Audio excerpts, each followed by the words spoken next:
आजचा दिवस चालू झाला तो पण एकदम मिशन मोडमध्ये. काल सांगितल्याप्रमाणे सकाळी लवकरच लक्ष्मी रोड पुणेच्या कॅनरा बँकेत गेले.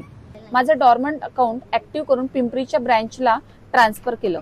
तिथून चिंचवडच्या स्टोअरजवळ पोहोचणार तेवढ्यात मोशी स्टोअरवरून कॉल आला. मॅडम, खालची भिंत ब्रेक झाली आणि 39 नंबरच्या शॉपचं वॉशरूम ब्रेक करायला घेतलंय. मी बोलले, व्हॉट? मी 40 सांगितलं होतं ना. लगेच स्पीडने मोशीच्या स्टोअरला गेले.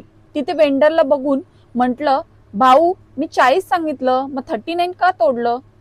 त्याचं कन्फ्युजन झालं होतं, म्हणून त्यांनी वॉशरूम आणि 1-2 फरशा ब्रेक केल्या होत्या. तिकडचं निस्तारून चिंचवडच्या स्टोअरला पोचले. इकडे नवीन माल आलाय, तो उतरवला. त्यानंतर नवीन लोगो आणि साइन बोर्ड डिझाईन करायचं डिसाईड केलं आणि 3-4 एजन्सीज बरोबर बोलून एकाला फायनल केलं आणि रिक्वायरमेंट सांगितल्या. शेवटी चिंचवडच्या ब्रँचचा डे 4चा सेल क्लोज केला.